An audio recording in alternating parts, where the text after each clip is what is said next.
Ngayon po ay magluluto tayo ng nilagang baka. Okay, ilalagay natin yung ating baka sa pressure cooker para palambutin yung ating baka.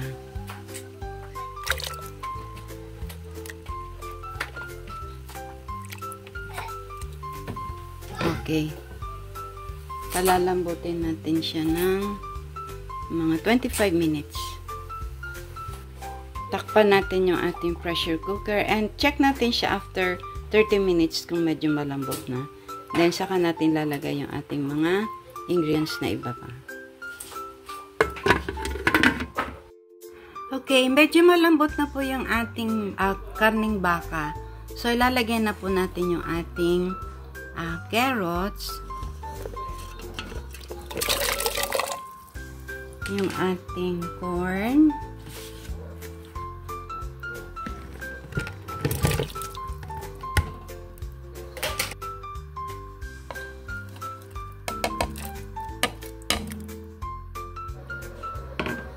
lagyan natin ng asin,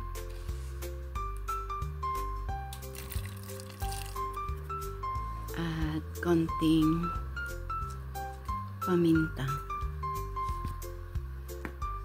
And then, sarado natin ulit yung ating pressure cooker para palambutin natin yung ating gulay.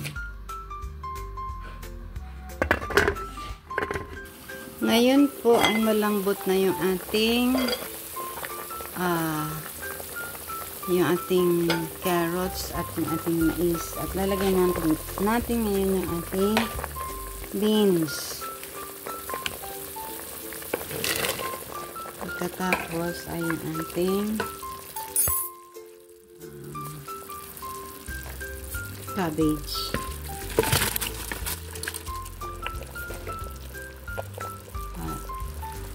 At lagyan po natin ng dalawang seasoning.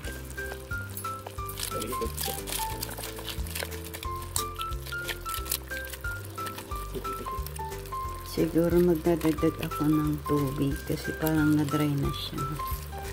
Na-dry ng konti. Dagdagan po natin ng tubig. And then, pakuluan natin ulit siya. Takpan.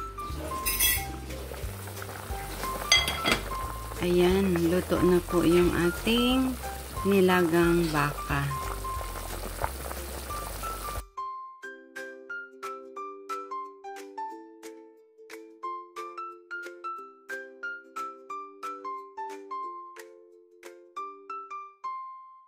Thanks for watching.